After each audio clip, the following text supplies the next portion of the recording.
The wind rolled low across the high desert when Cowboy Luke Harlow spotted a set of tracks twisting through the dust, prints too clean, too clever to be made by chance. Beside him stood Tala, a quiet Apache girl no older than 12, staring at the earth as if it were reading itself aloud. "Girl, who taught you to track?" Luke gasped, half in wonder, half in disbelief. She didn't answer. Instead, she lifted her hand and pointed toward the distant blue mountains. A soft smile crossed her face, one that said the real story lived up there. Before we ride deeper into the story, if the spirit of the old frontier still stirs your heart, the campfire tales, the courage, the dust, and the honor, then saddle up with us. Hit subscribe and ring the bell so you'll never miss another ride through the legends of the Wild West. Now, let's get back to the trail. Luke Harlow had seen his share of trouble on the wild Arizona frontier, but nothing tugged at his instincts quite like the peculiar tracks he found curling through the dust that early morning, just beyond the northern grazing fields where his cattle usually milled about without a care. The prints were too narrow, too evenly spaced, too purposeful to belong to any animal, and yet far too light to belong to a grown man. Luke crouched beside them, brushing his calloused fingers over the disturbed earth, feeling the faintest tremble of unease rise in his chest. The land often whispered warnings before trouble came, and this time it felt like it was speaking in a language he recognized but couldn't yet translate. When he looked up, he saw Tala standing a few paces away, small, silent, and steady as a fence post anchored deep in the soil. The Apache girl seemed no more than 12, her braids hanging long, her dark eyes focused not on the prints themselves but on the space around them, as though she were reading something invisible drifting in the air. Luke cleared his throat, hoping to coax more than the few quiet words she'd offered since he'd found her wandering near the creek 2 days earlier. "You see something I don't?" he asked. Tala didn't answer at first. Instead, she knelt beside him with a grace that made no sound at all, placing her small hand lightly on the ground. Her fingers hovered, then tapped twice, as if greeting an old friend. She leaned closer, studying the faint shifting of dust caught in the breeze. Luke felt the hair on his arms rise. Whatever she was noticing, it wasn't anything he could see. "Those prints are fresh," she finally murmured, her voice slow, steady, almost reluctant. Not a child, not an elder, someone moving carefully, pretending to be light. The words hung between them like a gust waiting to turn into a storm. Luke stared at her, bewildered. She was right. The prints, now that he examined them again, had an odd rhythm, too controlled, almost staged. "You're telling me someone's making himself look small?" She nodded once, then rose to her feet and turned her face toward the distant mountains, their blue outlines hazy in the morning sun. Luke followed her gaze, realizing she was searching for more than tracks. She was waiting for the land itself to speak.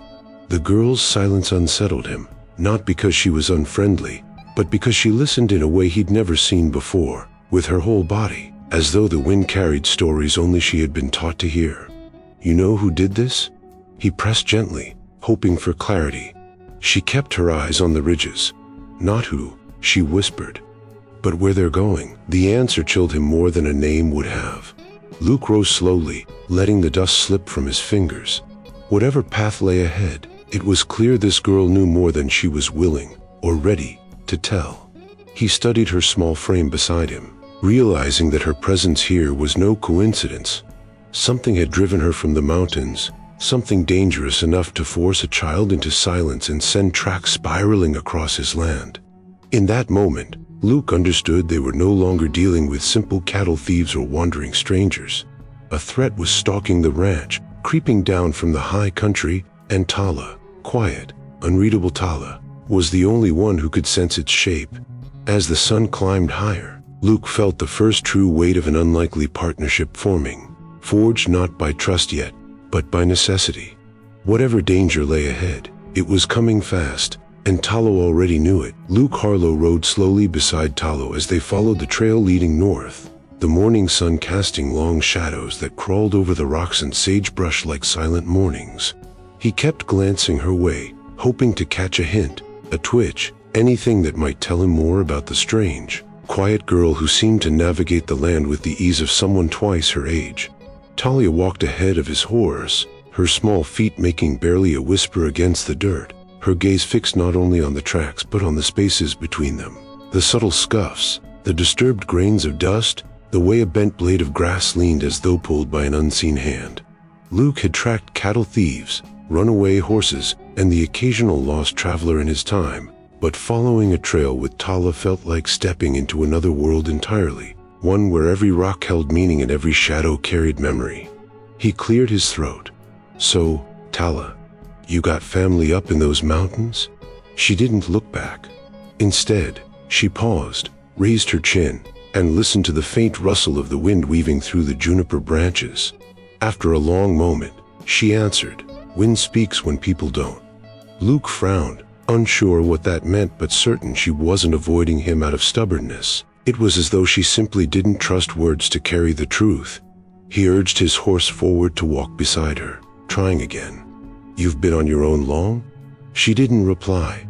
Instead, she crouched near a patch of soil, touched 2 fingers to the ground, and inhaled softly, as if catching a scent the earth breathed out only for her. "They passed here last night," she murmured. 3 men. 1 wounded. They hurry, but not enough. They think the land is asleep. Luke felt a ripple of unease crawl up his spine. There were no footprints he could see, no clear sign of movement, yet she spoke with the certainty of someone recalling a conversation rather than guessing at clues. "How do you know that?" he asked, trying not to sound alarmed. Tala brushed aside a thin layer of dust, revealing a faint indentation, something Luke would have mistaken for a natural depression if she hadn't shown him exactly where to look. "Foot fell heavy here," she said. "His weight changed. He's hurt on the right side." Luke stared, baffled. He leaned closer and examined the print, and now, with her words guiding him, he could see it, the deeper right heel, the slight drag near the toe. She stood again, her eyes drifting outward, studying the trees ahead. Luke followed her gaze, but all he saw were pines standing motionless, their branches barely swaying. Tala's brow creased. "They will not stay on the trail long," she whispered. "They will turn at the ridge before we reach it." "How in blazes can you know that?" Luke asked. "Trail is quiet," she answered simply. "Birds not singing there." Luke listened, squinting his ears, trying to make sense of what she heard. After a moment, he realized she was right. The far-off ridge was strangely still, as though holding its breath. The realization unsettled him more than anything. She wasn't just tracking prints, she was reading the land the way a preacher reads scripture, drawing truth from silence itself. As they continued, Luke found himself studying Tala more than the ground. She walked with confidence but also caution, her attention shifting from earth to sky to the smallest twitch of a bush. He wondered who had taught her such things, but the more he watched, the more he suspected the answer wasn't a person at all. It was the land. And as much as it comforted him to have her leading the way, it unsettled him too, because Luke Harlow was starting to realize that Tala often sensed what was coming before even the horizon knew it was arriving. Luke Harlow felt a knot tighten in his stomach the moment his ranch came into view. The familiar sweep of open land and weathered fences doing little to ease the unease that had been building in him since Tala first warned that the trail had gone too quiet. The cattle grazed as usual, tails flicking lazily, but something about the stillness around the ranch felt wrong, as though the land itself were holding back a truth it wasn't ready to reveal. Tali walked a few paces ahead, slowing as she neared the main corral, her eyes narrowing slightly. Luke dismounted, boots crunching over the dirt, and immediately spotted the first sign. One of the fence rails hung at an odd angle, not shattered or split, but gently levered loose from its post, the way someone might do if they wanted to slip through without causing a ruckus. He moved closer, running a hand over the disturbed wood. "Didn't break from the herd," he muttered. "Cattle leave a mess if they busted it." Tala was already kneeling in the dirt nearby, pointing silently to the ground where a faint, nearly invisible footprint curved beside a patch of dry grass. It was the sort of imprint Luke would have never noticed if she hadn't indicated it, a shallow end, the slightest twist in the heel, a soft ridge where the foot had lifted. "One," she whispered. "Light step. Careful." Luke's jaw tightened. Someone had been close to the fence deliberately, and they'd worked hard to stay unnoticed. As he followed her gaze toward the water trough, he spotted another sign. The metal bucket beside it was moved slightly out of place, not knocked over, but shifted just enough to suggest someone unfamiliar had handled it. Not the ranch hands. They always left it by the post, not a foot away. 2, Tala murmured, already examining the rim of the bucket where faint smudges of dust clung. Same size hand. But this one waits, watches. Luke swallowed hard. She wasn't guessing. She was stating facts with the certainty of someone reading a ledger. He scanned the yard, now noticing every slight detail out of place. A tuft of grass bent the wrong direction. A small patch of dirt swept clean as though someone had knelt there. The faintest imprint of a boot toe near the corner of the barn.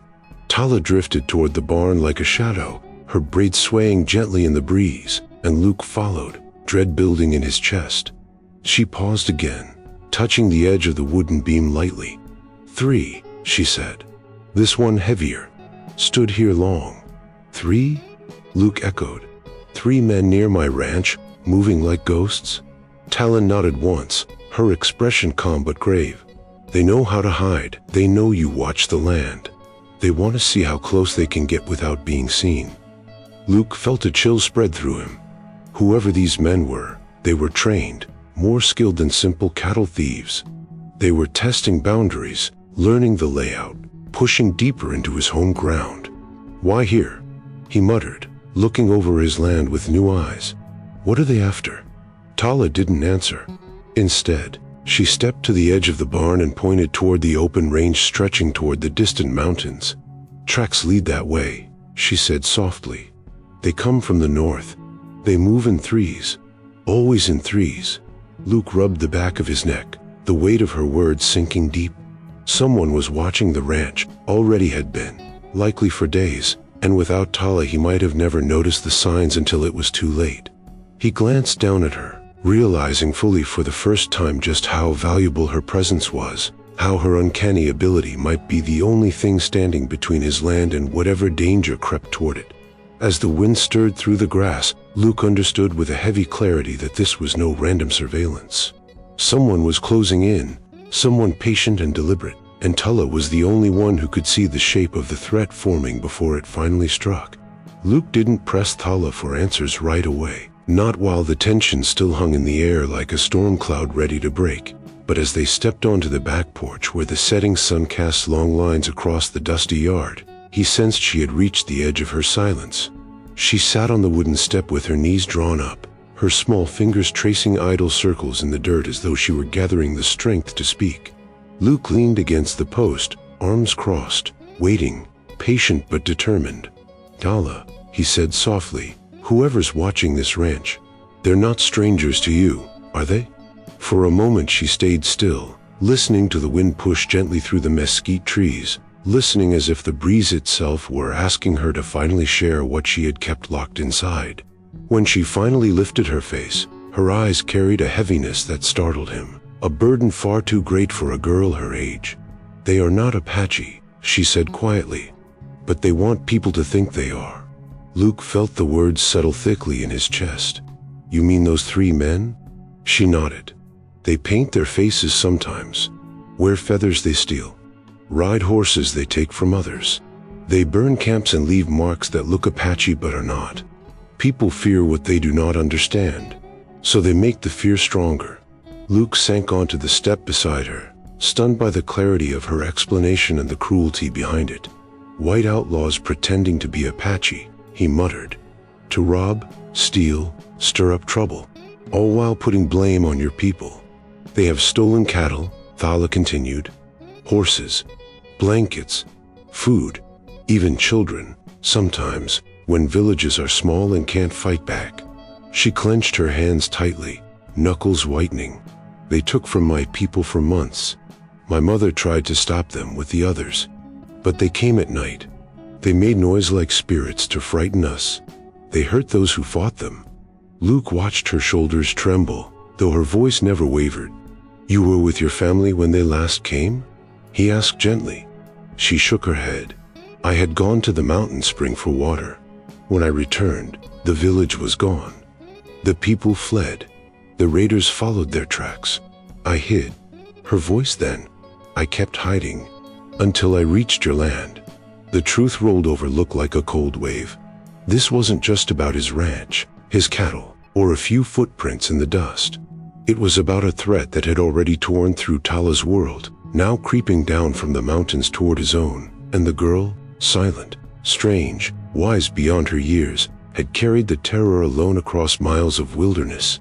Tala, he said, his voice low but steady, why didn't you tell me sooner?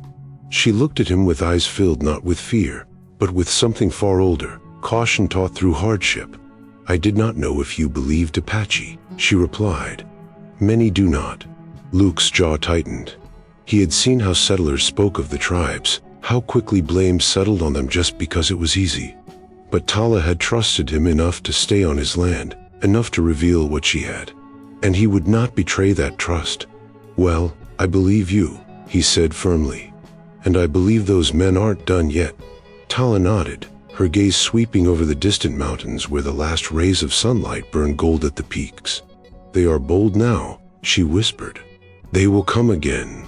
Luke followed her gaze, understanding more clearly than ever why the mountains held her secrets, because they also held her fear, her memories, and the trail of the man who had stolen everything from her.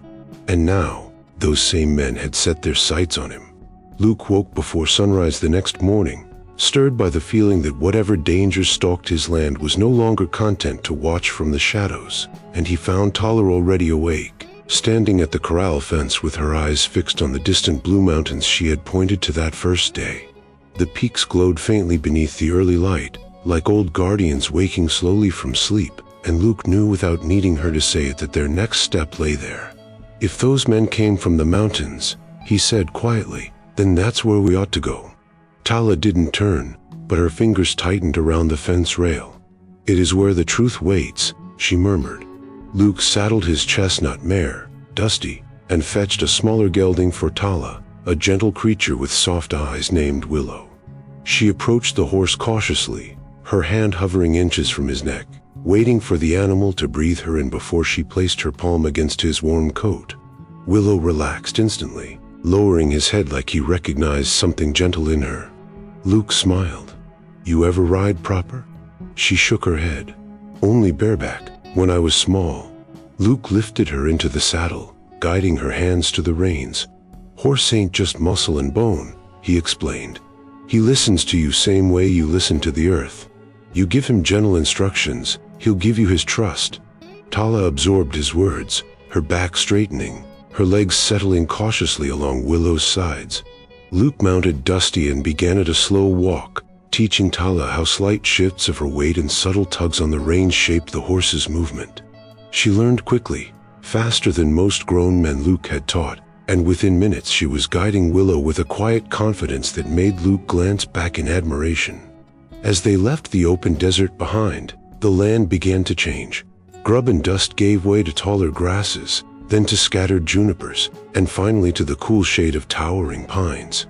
The air smelled of sap and damp earth, and Luke felt the temperature drop as the breeze carried the scent of high places and old stories. Tala seemed to breathe easier the further they climbed, her gaze scanning the trees, the ground, the horizon.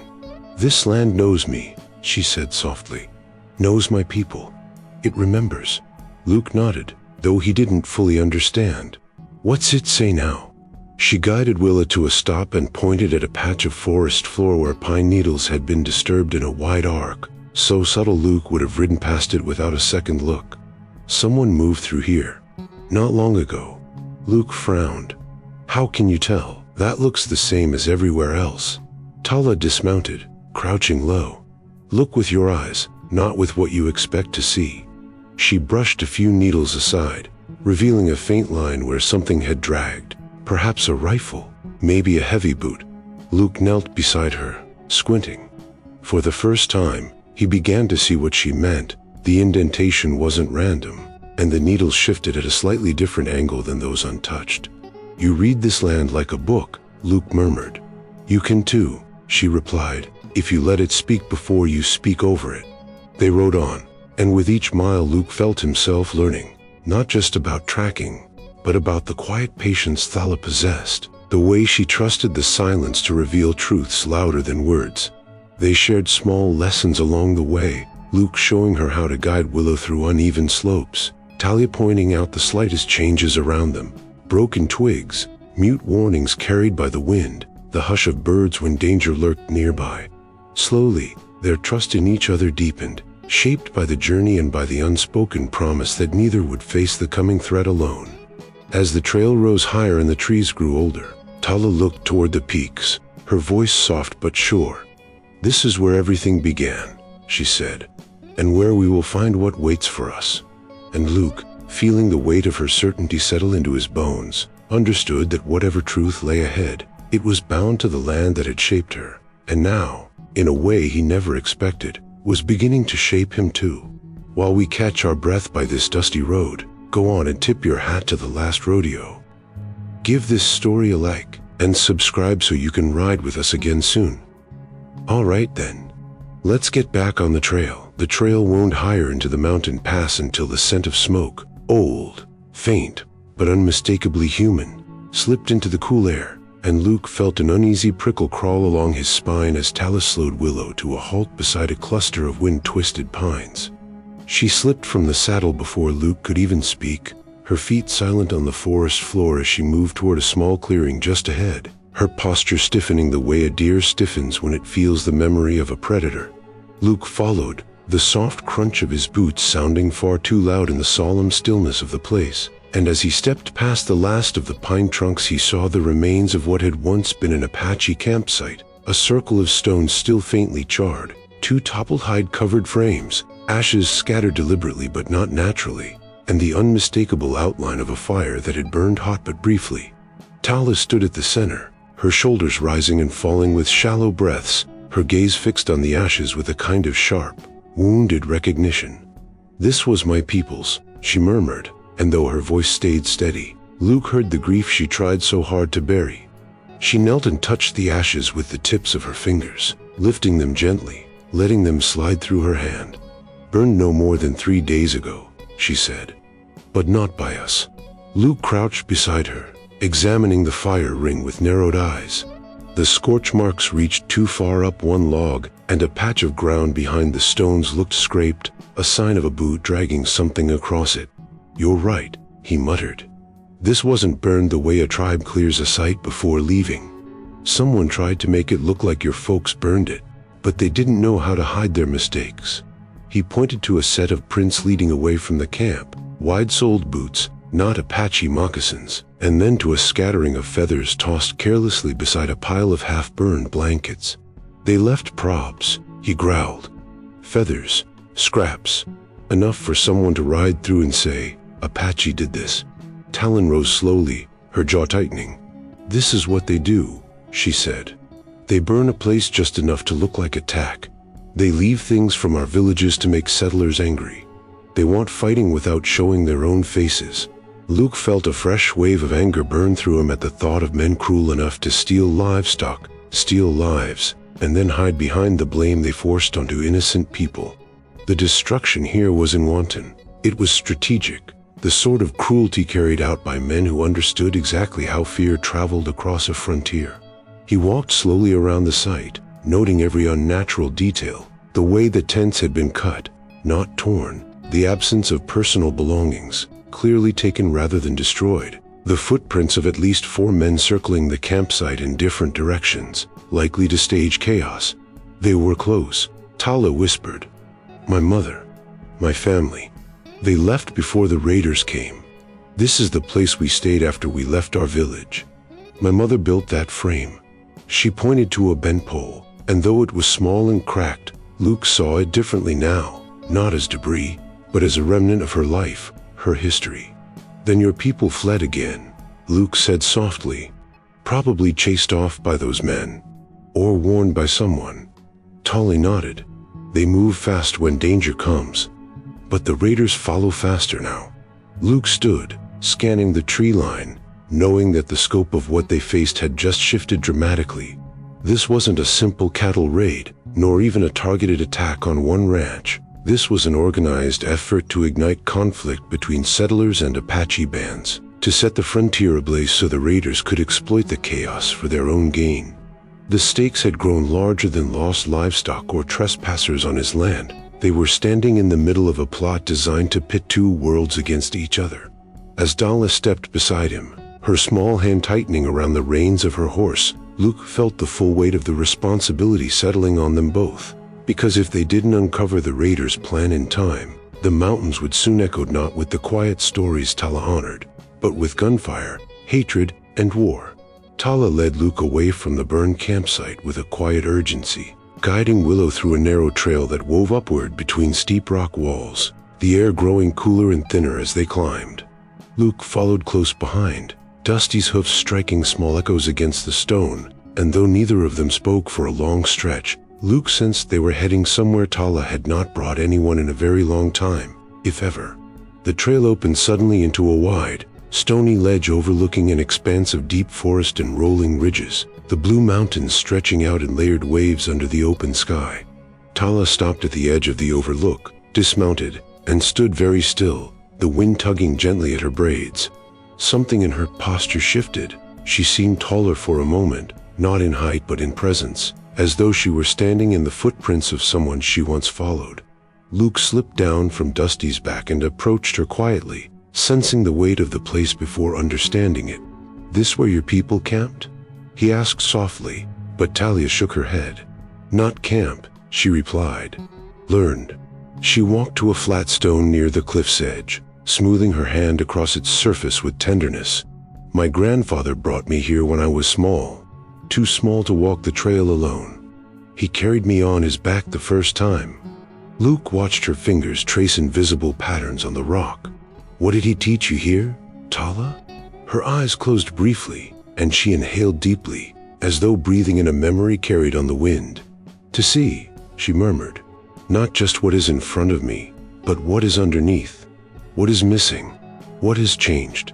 She stepped back and motioned for Luke to join her at the cliff's edge. When he did, the view struck him with the vastness of something ancient, mountains scarred by time, valleys folded like old maps, forests swaying like slow-moving tides. "This land is old," Tala said. "Older than stories, older than people.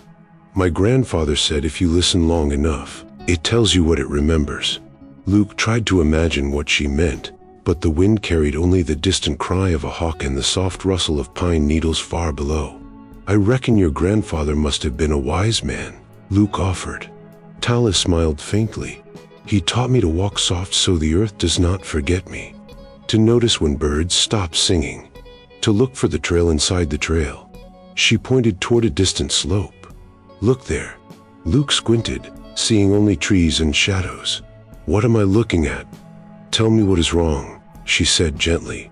He looked again, frustrated at first, but then noticed something subtle, a gnawed line in the treetops where the wind moved differently, as if the branches had been disturbed. "That patch, trees seem off." 3 days ago, Tala said quietly, something passed below them. Many feet, heavy feet. It bent the ground. Luke and Tala left the sacred overlook with a new urgency shaping their steps, the air shifting around them as though the mountains themselves sensed what lay ahead. The sky, once a soft blue stretching peacefully across the horizon, had begun to darken with gathering storm clouds rolling in from the west, their swollen bellies casting deep shadows that swallowed the ridgelines one by one. Luke guided Dusty carefully along the narrow path while Tala moved ahead, slipping easily through the thickening pines until the trail widened and opened into a glade carpeted with fallen needles, moss, and damp earth. She froze suddenly, raising a hand without turning, and Luke halted instinctively, sensing something had changed in the air. Tala knelt slowly, brushing aside a layer of pine needles to reveal a single boot print, deep and sharply defined at the heel, the kind left by a man who carried weight and purpose. Luke dismounted, crouching beside her. "How fresh?" he asked. "Hours," she murmured, her fingers tracing the edge of the print with almost ceremonial care. "Maybe less." Luke's chest tightened. Hours meant the raiders were closer than he had imagined, far too close for comfort. As she stepped further into the glade, Tala's pace quickened, her eyes sweeping across the ground. More prints emerged beneath her light touch, some shallow, some deep, some overlapping in chaotic clusters. Luke's stomach dropped as he counted silently. 4, 8, 12. Too many to track clearly. There's a whole mess of them, Luke muttered. Not just 3 anymore. Not new, Tala said quietly. 3 watched the ranch. More moved through the mountains. Many trails. Many feet. She knelt again, brushing aside needles until she uncovered a distinctive mark, an unusually sharp grind on the back of a heel, angled as though the wearer dragged slightly with each step. She touched it gently, her expression tightening. Him, she whispered. Luke leaned closer. Him who? The leader, she replied. He is heavy on his right foot. I saw his trail before, near my village. He has a wound that never healed right. When he steps downhill, his heel grinds deeper. Luke felt the back of his neck prickle. So he's here. Yes, she said, her voice small but steady. He leads them through the mountains, leads them toward settlers, toward my people, toward anyone they can turn against each other. Luke rose slowly, scanning the tree line as a cold wind swept through, carrying the faint scent of rain and something else, something metallic, like old danger waking up. Storm clouds churned overhead, thick as smoke, and the first low rumble of thunder echoed across the peaks. Storm's coming, he muttered. Might wash out the tracks. Tala shook her head. Tracks don't matter now. We know they're close. Too close. Luke took a slow breath, feeling the tension snake through his muscles. Luke and Tala left the sacred overlook with a new urgency shaping their steps, the air shifting around them as though the mountains themselves sensed what lay ahead. The sky, once a soft blue stretching peacefully across the horizon, had begun to darken with gathering storm clouds rolling in from the west, their swollen bellies casting deep shadows that swallowed the ridgelines one by one. Luke guided Dusty carefully along the narrow path while Tala moved ahead, slipping easily through the thickening pines until the trail widened and opened into a glade carpeted with fallen needles, moss, and damp earth. She froze suddenly, raising a hand without turning, and Luke halted instinctively, sensing something had changed in the air. Tala knelt slowly, brushing aside a layer of pine needles to reveal a single boot print, deep and sharply defined at the heel, the kind left by a man who carried weight and purpose. Luke dismounted, crouching beside her. How fresh? He asked. Ours, she murmured, her fingers tracing the edge of the print with almost ceremonial care. Maybe less. Luke's chest tightened. Ours meant the raiders were closer than he had imagined, far too close for comfort. As she stepped further into the glade, Tala's pace quickened, her eyes sweeping across the ground. More prints emerged beneath her light touch, some shallow, some deep, some overlapping in chaotic clusters. Luke's stomach dropped as he counted silently. 4, 8, 12. Too many to track clearly. There's a whole mess of him, Luke muttered. Not just 3 anymore. Not new, Tala said quietly. 3 watched the ranch. More moved through the mountains. Many trails. Many feet. She knelt again, brushing aside needles until she uncovered a distinctive mark, an unusually sharp grind on the back of the heel, angled as though the wearer dragged slightly with each step. She touched it gently, her expression tightening. Him, she whispered. Luke leaned closer. Him who? The leader, she replied. He is heavy on his right foot. I saw his trail before, near my village. He has a wound that never healed right. When he steps downhill, his heel grinds deeper. Luke felt the back of his neck prickle. So he's here. Yes, she said, her voice small but steady. He leads them through the mountains, leads them toward settlers, toward my people, toward anyone they can turn against each other. Luke rose slowly, scanning the tree line as a cold wind swept through, carrying the faint scent of rain and something else, something metallic, like old danger waking up. Storm clouds churned overhead, thick as smoke, and the first low rumble of thunder echoed across the peaks. Storm's coming, he muttered. Might wash out the tracks. Tala shook her head. Tracks don't matter now. We know they're close. Too close. Luke took a slow breath, feeling the tension snake through his muscles. He had expected trouble, but not an organized group this large, Not a leader cunning enough to stage false attacks and push entire communities toward war. This wasn't just a handful of outlaws. It was a deliberate effort to destabilize everything the frontier balanced on. The strained peace between settlers and tribes, the ranching routes, the fragile understanding that kept guns from being drawn too quickly. As the wind whipped harder, Tala moved to the edge of the glade, staring into the thickening shadows with her jaw set. "The land is quiet," she said. "Too quiet. Birds hide. Trees hold their breath. Storm listens." Luke didn't fully understand, but he believed her. The silence carried weight, ominous, heavy, expectant. The storm clouds seemed to mirror the threat gathering in the woods, dark, coiled, ready to strike. He placed a hand on Tala's shoulder. "Then we best be ready," he said. "Because whatever's coming, it ain't far behind." And as thunder cracked across the mountains, Luke felt time tighten around them like a noose, the fragile piece of the frontier trembling on the edge of collapse. Luke and Tala pushed hard through the thickening woods as the afternoon faded into the long, gold-streaked shadows of early dusk, the storm clouds holding off just enough for the horizon to stay visible. Luke's gaze swept constantly across the ridges, instinct tugging at him with the sharp unease of a man who knew his land well enough to sense when it was hurting. Then he saw it, then, rising, and out of place, a thread of smoke curling into the darkening sky from the far ridge where his cattle often grazed freely. His heart lurched, and he reined Dusty sharply to the left. "That ain't a cook fire," he growled. "That's trouble." Tala didn't need convincing. She nudged Willow forward before Luke even finished speaking, and the two of them broke into a hard ride across the uneven terrain, weaving between boulders and fallen logs as the wind carried the smell of distant burning grass. As they neared the ridge, the smoke thickened, drifting low and heavy, clinging to the brush like a warning. Luke's eyes narrowed. "They're driving the cattle," he muttered, "scattering them on purpose." They burst over the final rise and onto the ridgetop meadow, normally a peaceful stretch of tall grass and grazing cattle, but today it was chaos. Ash smoldered where a patch of dry grass had burned out.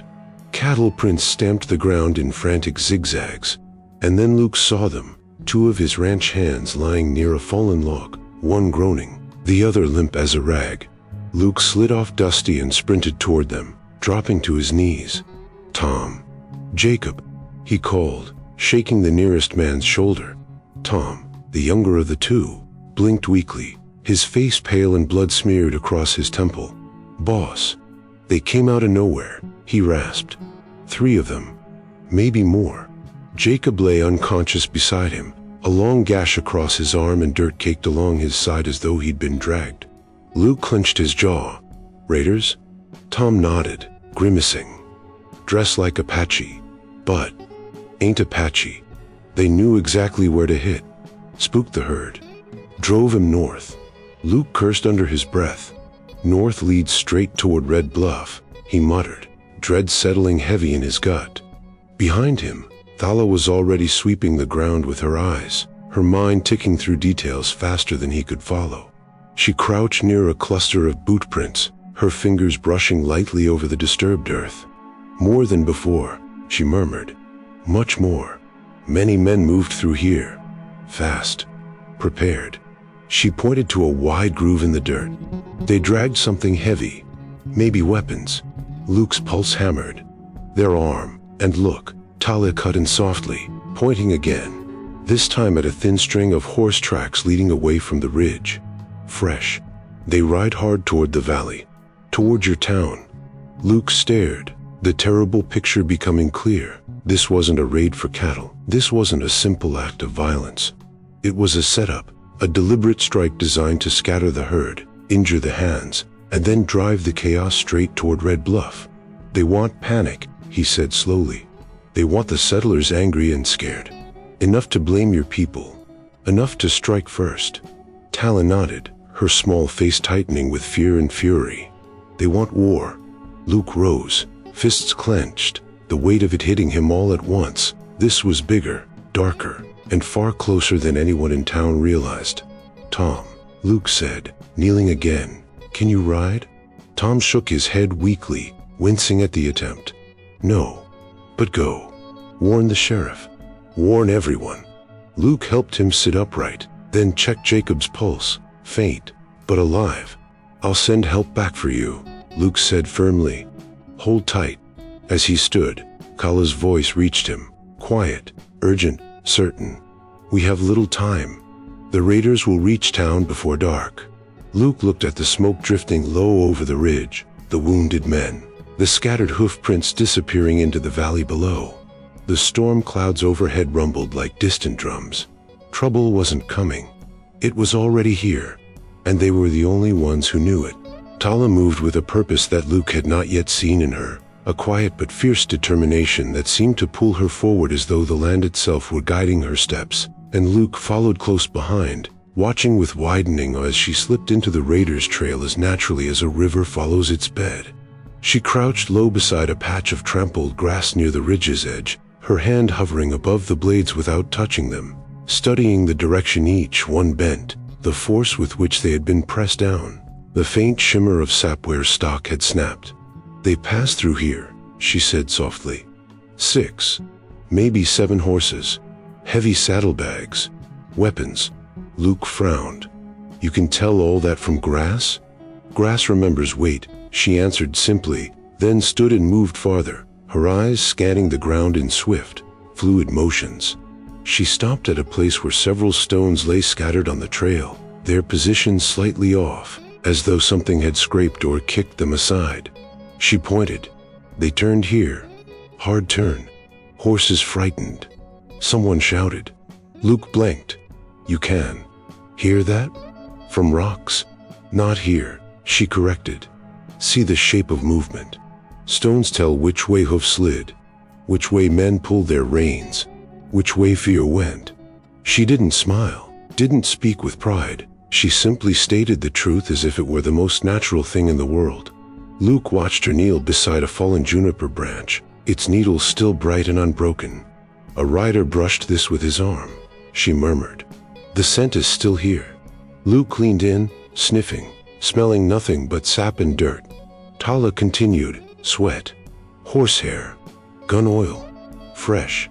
She closed her eyes briefly, breathing deeply, as though letting the forest speak. When she opened them again, she pointed down a narrow slope where barely visible tracks wound between rocks. "They ride fast toward the valley, toward Red Bluff. They want to reach it before night." Luke felt a knot tightening his gut. "You sure it's the whole gang?" "Not whole," she said. "The leader is not here. His print is missing. He sends these men first. He watches from behind." She walked to a small outcrop of shale, then knelt and brushed aside loose dust until she revealed a faint indentation, barely the width of a thumb. But Tala's breath caught when she saw it. "But he was here," she whispered. Luke knelt beside her. "That tiny mark, that's him?" She nodded, touching the faint groove. His boot tip dragged just enough, always pulled by his wound. "He watches everything. He waits for the moment when fear grows big enough." Luke felt the weight of her words like a stone in his chest. He watched as she rose again, moving with a smooth certainty that made him realize she wasn't guessing. She was reading, interpreting, understanding. It was like watching someone translate a language he couldn't hear. She followed the trail with agile speed, showing him crushed berries someone had stepped on, revealing how a broken twig pointed toward the raider's path, identifying the slightest shift of soil where a horse had skidded. Each detail layered upon the last, painting a picture clearer than any map. Luke felt humbled. He'd spent years ranching, tracking cattle, fixing fence lines, yet he had never once seen the land with the depth Tala sighed.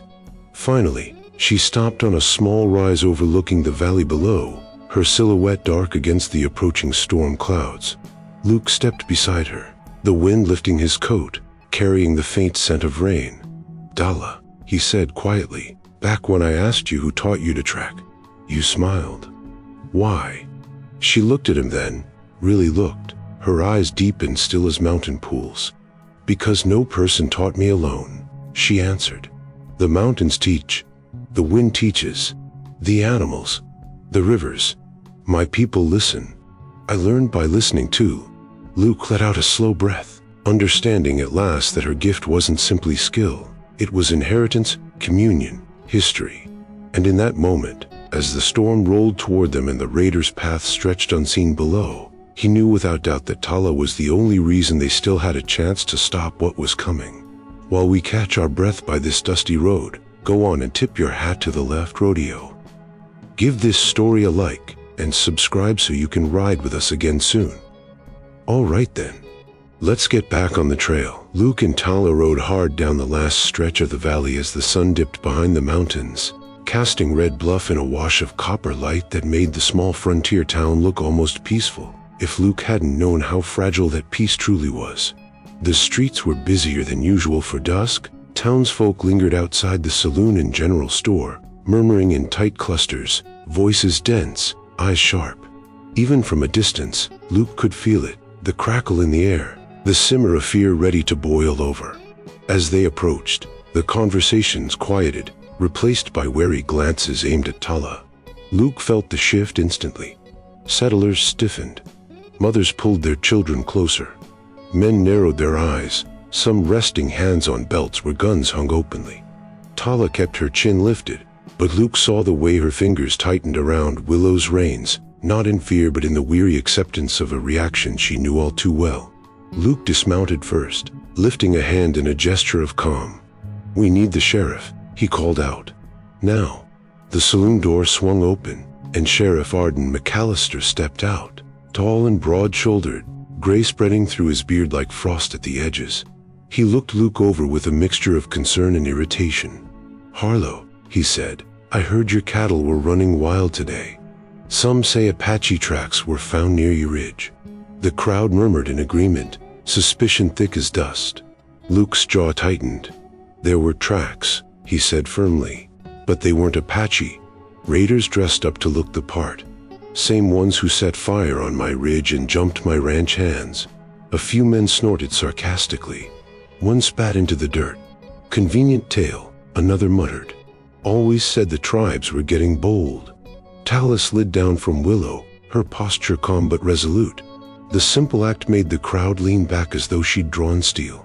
Luke stepped between her and the townsfolk immediately. "She's with me," he said sharply. "Anyone got a problem with that can speak to me first." The murmurs faded, though not the distrust. Sheriff McAllister rowed Tala with a frown that wasn't hateful, just cautious. "Girl, that true?" he asked. "You sayin' raiders are pretending to be Apache?" Tala met his gaze without flinching. "Yes," she said quietly. "They take from both sides. They want fighting. They want anger." A man near the back barked. "How we supposed to trust her word?" Luke rounded on him. "Because I've seen the tracks myself. I've seen the way they try to stir trouble, and I've seen men hurt because of it."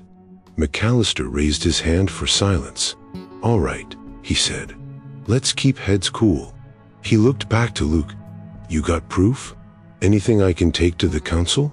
Folks are riled up, another loss of cattle, and they'll be marching on Apache land before sunrise." Luke felt frustration flare hot. "Sheriff, I got 2 wounded men on my ridge. I got cattle scattered across half the valley. I got trails, fresh ones, lead straight toward town. What more proof do you need?" The sheriff sighed heavily, the weight of responsibility sinking into his shoulders. "I need something solid," he said quietly. "Tracks and stories won't hold this town back if fear gets any worse." Tala stepped forward then, lifting her chin. "I can show you," she said. "Not tell. Show." A ripple went through the crowd, unease, curiosity, disbelief. McAllister studied her for a long moment, then looked to Luke. "You vouch for her?" Luke didn't hesitate. "With my life." At that, the sheriff nodded slowly. "All right, I'll hear her out. But know this, if what you say is true, we're sitting on a powder keg, and the fuse is already burning." Luke glanced at the storm clouds gathering beyond the rooftops, feeling the truth settle in his bones. Red Bluff wasn't prepared, not for raiders, not for deception, and certainly not for the war someone was trying to spark. And unless they convinced the sheriff in time, the whole frontier might ignite. Luke and Paula set out before dawn, the sky still bruised with the last remnants of night as they left Red Bluff behind and followed the raiders' trail toward the rocky gulch that cut like a scar through the foothills. The sheriff needed proof, real proof, and Luke knew they'd find it only by stepping directly into the danger everyone else was too afraid to face. The air felt heavier the deeper they went, the canyon walls rising high and narrow until sunlight barely slipped between the jagged ridges above. Luke kept Dusty close behind Tala, who moved with an alertness he'd come to recognize, her shoulders tense, her gaze sweeping constantly, reading every stone and shadow like a warning. "Something's wrong," she whispered suddenly, stopping so abruptly that Dusty nearly bumped into Willow. Luke scanned the ground, seeing nothing but dust and scattered rock. "What is it?" he asked. Tala knelt beside a patch of gravel, brushing lightly until she uncovered a faint line, too straight, too deliberate to be natural. "Someone dragged a branch here," she said, "to hide tracks." Luke cursed under his breath. "They're making blind spots." She nodded. "They want us inside the walls." Luke looked up at the towering rock on either side. The gulch was narrow, too narrow, and the silence pressing down on them felt unnatural, thick, expectant. "Tala," he murmured, "we need to back out. Now." But it was too late. A whistling hiss cut through the air. "Down," Tala cried, shoving Luke hard just as a bullet slammed into the rock where his head had been. Dusty reared, Willow danced sideways, and the gulch erupted in gunfire as echoes ricocheted wildly between the walls. Luke rolled behind a boulder, heart pounding, dust choking his lungs as more shots rained from above, coming from both sides of the canyon rim. "They were con. They knew we'd come," Luke growled, drawing his revolver and firing blindly toward a flash of movement on the ridge. Talon pressed tight beside him, her breath sharp but steady. "They watched us leave town," she said. "The leader. He hears everything. He wanted us here." Luke fired again, his bullet sparking against stone. "You mean this is a setup?" "Ambush," she whispered. "They wanted to kill you." She hesitated. "And they wanted to kill me most." Luke felt a surge of cold anger. He grabbed Talia's arm. "Why you?" Her eyes didn't waver. "Because I can see them. Because I can stop them." Another bullet shattered rock inches above them, spraying sharp fragments across their faces. Talia flinched but didn't look away from the canyon floor. Instead, she scanned their surroundings with fierce focus, searching for something Luke couldn't yet see. Then her eyes widened. "There," she breathed. Behind the boulder, an opening. A narrow cut in the rock. Luke squinted. In the dim light he spotted it, a sliver between two stones, barely wide enough for a child, let alone a grown man. "I'll never fit." "I will," Tala said. "And you can follow if you turn sideways." Luke opened his mouth to argue, but another bullet whined past, the urgency snapping his decision in half. "Go," he ordered. Tala darted for the narrow passage, sliding through just as two more shots slammed into the dirt behind her. Luke sprinted after her, twisting his shoulders to force himself into the stone crevice while Dusty and Willow bolted down the gulch in panic. For a moment Luke felt stuck, breath crushed from his chest. Then he pushed hard, scraping skin but breaking through. The passage spat them out onto a steep ledge hidden from the gulch below. They ran until the gunfire faded behind the canyon walls and only the rasp of the wind chased them.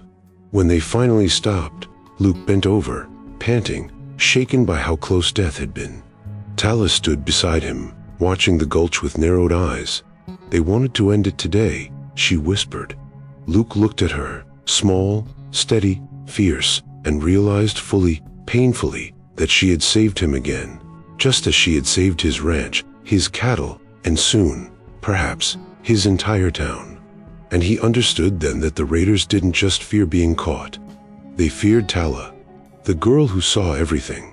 Luke and Tala reached Red Bluff battered, dust-covered, and shaken from the ambush, but the fire in their eyes burned hotter than the pain of scraped skin and bruised ribs, for they carried with them the proof Sheriff McAllister claimed he needed, evidence pulled straight from the raiders' hidden movements, left behind only because Tala knew where to look and what the land whispered.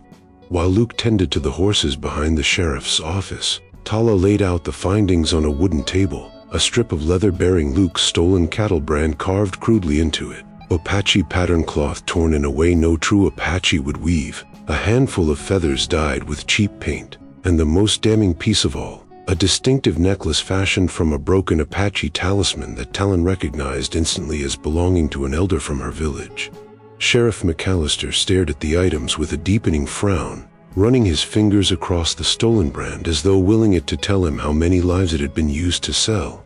"You found all this in that gulch?" he asked, voice low. Luke nodded. "Hidden under rocks, near where they set their ambush. Raiders left it behind when they ran. They're not just stealing cattle and supplies, they're stealing identities, too." The sheriff's gaze shifted to Tala, whose expression held both resolve and sorrow. "These things," she said, touching the talisman gently, "are from my people. Taken from homes. From places burned to look like Apache did it themselves. They want to turn settlers against us. They want fear to speak louder than truth." The room fell silent except for the murmur of townsfolk gathering outside, drawn by rumors that Luke had returned with proof. Sheriff McAllister straightened, jaw tight. "If what you're saying is true, then Red Bluff's been lied to. Used. More than used," Luke said. "Set up. They drove my cattle straight toward this town. Wanted chaos. Wanted panic to do their work for them." McAllister exhaled slowly, anger burning through his features, not at Luke, not at Tala, but at the realization that he'd been played for a fool while innocent people stood on the brink of being blamed for crimes they didn't commit. He turned toward the open doorway and stepped out into the growing crowd. "People of Red Bluff," he called, his voice carrying over the dusty street, "we've been fed lies." The murmuring stopped as faces turned toward him.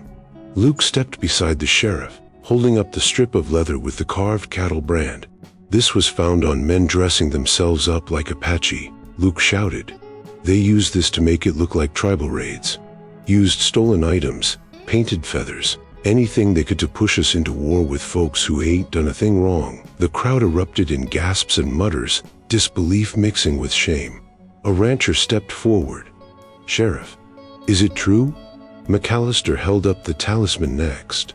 "These were taken from Apache homes, not made by him, not used by him, stolen." The mood shifted like a wind changing direction. The anger that had once been aimed at tribal people now turned toward a new target, the raiders manipulating them all. "Whoever these outlaws are," McAllister continued, "they're organized, armed, and moving close. We need a posse, men who will ride smart, not blind." A dozen hands shot up immediately. More followed. Then more. Luke raised his voice. "If we're gonna find him, we need to go through terrain most of you don't know half as well as you think. The raiders know these mountains. They'll take the rough paths." He gestured to Tala, who stepped forward, small but unshaken beneath his scrutiny. "She leads us," Luke said firmly. A ripple of surprise rolled through the crowd. A few voices objected, but McAllister silenced him with a raised hand. "I've seen her work," he said. "I trust her eyes more than any man's in this town." Tala bowed her head slightly, not out of fear, but with the calm acceptance of someone stepping into a role shaped long before she was born. And as the storm clouds gathered once more over the rooftops of Red Bluff, the posse formed, lanterns lit, rifles checked, horses saddled. Luke felt the weight of the moment settle deep in his bones. The raiders had hidden behind lies long enough. Now, with Tala leading them into the terrain only she truly understood, the truth was finally riding out to meet them. At dawn the mountains were painted in pale silver, the first light spilling through the peaks like a blade cutting open the night, and Luke felt the chill of the hour settle deep in his bones as the posse moved into position along the narrow, rocky path Tala had chosen. She stood at the front, small against the towering stone walls, but her presence carried a certainty that steadied every man who followed her. The raiders were close, close enough that even the horses sensed the tension, stamping nervously as the cold wind funneled through the pass. Tala lifted a hand, signaling silence, her eyes tracing the canyon slopes before she pointed to a series of faint scuffs along the ridge's edge. "They wait above," she whispered. "2 on the left, 3 farther up, and the leader just beyond that rise." Luke followed her gaze and caught sight of movement, barely visible, but the shape of a crouched figure gave the truth away. "They picked this place for a reason," he muttered. "Trap ground. For those who do not listen," Tala replied calmly. She motioned to Sheriff McAllister and the men behind him. "Split and move along the lower paths. Quiet. They will not expect it." Luke watched as the posse divided, guided by Tala's gestures, some slipping behind boulders, others pressing against the canyon walls where the raiders would struggle to spot them. Tala knew every crevice, every safe foothold, every hidden route carved by wind and time. She moved with instinct, directing grown men with a confidence that made them trust her completely. Luke stayed near her as they crept forward, his revolver drawn but his focus locked on Tala's unwavering calm. As they approached the narrowest part of the pass, a sharp whistle cut through the air, and suddenly rifles appeared to top the ridge. "Hold it right there," a gruff voice shouted. The raider leader stepped into view, a tall man with a twisted grin and a limp that marked him unmistakably as the man Tala had described, the one whose wounded heel left a grinding print in the earth. Well, he sneered, "Luke Harlow and his little Indian whelp. I knew you'd come running after your cattle like a dog." Luke stepped forward, anger simmering but kept tightly reined.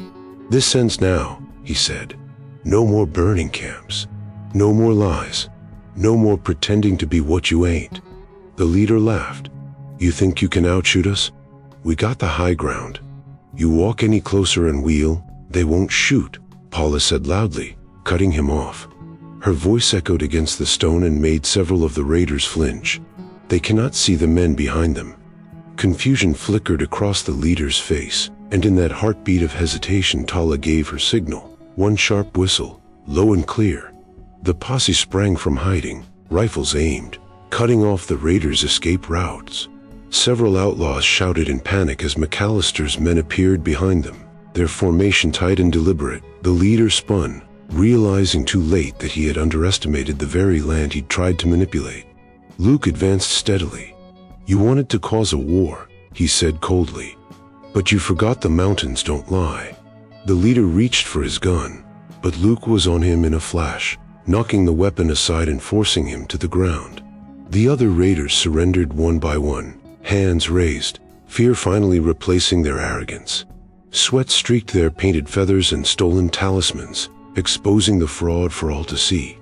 The sheriff's men quickly bound their hands, stripping away the disguises meant to frame the Apache. As the sun climbed higher, washing the pass in gold, Luke turned to Tala, who stood at the center of the rocky clearing, breathing steadily, her eyes scanning the land as though ensuring the danger had truly passed. "You led us straight," he said softly. "Couldn't have done this without you." Tala nodded once, her gaze drifting toward the mountains. "The land showed the way," she replied. "We only listened." And as the captured raiders were marched back toward Red Bluff to face justice, Luke felt gratitude settle over him like warmth after a long, cold night, knowing that victory had come not from force, but from the quiet strength of a girl who understood the earth better than any outlaw ever could. The sun climbed warm and steady over Red Bluff the morning after the raiders were marched into town, its light washing away the last shadows of fear that had clung to the streets for weeks. Word of the capture spread faster than wildfire, and by the time Luke and Tala rode in behind the sheriff's wagon, a crowd had gathered, faces that only yesterday had been hardened by suspicion now softened with gratitude and, in some cases, shame. Men tipped their hats as the pair passed, women nodded respectfully, and even children peeped from behind their mothers' skirts, whispering about the girl who saw everything. Luke dismounted and helped Tali down from Willow, though she hardly needed the help. She stood tall despite her small frame, quiet as always, her expression unreadable but calm.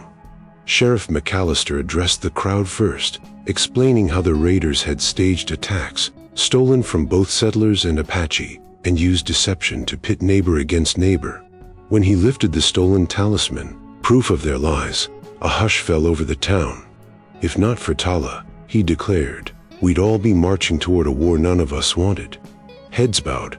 Murmurs of apology drifted through the crowd, though none approached the girl directly, not yet. Tala didn't seem to mind. She simply stood beside Luke, her eyes drifting toward the distant mountains, as though already hearing the land calling her home.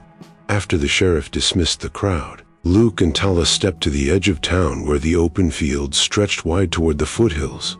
The air smelled like dust and pine in the faint sweetness of early summer grass. Luke took off his hat, rubbing the back of his neck as he turned to her. "Tala," he said softly, "I reckon I owe you more than I can ever say. And this town, well, they do too." She looked up at him, her dark eyes thoughtful. "You listened," she said. "Many do not," Luke chuckled gently. "Wasn't easy at first. You're quieter than a church mouse in snowfall." She didn't smile, but the corners of her mouth shifted slightly, as close to laughter as Tala usually came. Luke hesitated, then asked the question that had lingered since the day he first found her by the tracks. "Tala, when I met you, I asked who taught you to track. You told me without words that day, but I didn't see it right." Tala studied him for a long breath, then turned slowly and lifted her hand, pointing to the blue mountains rising behind Red Bluff, the same mountains where she had been raised, where her grandfather had taught her to listen, where her people's stories were carved into stone and wind. Her voice was soft but sure. "They taught me," she said. "The mountains, the land, my ancestors." Luke nodded, really nodded this time, the understanding settling deep within him. The land had shaped her, raised her, spoken to her in ways he now knew he'd never fully grasp. But he respected it, and her, just the same. "You thinking of heading back to your people?" he asked gently. She nodded. "They fled the raiders. Now the danger is gone. They will return.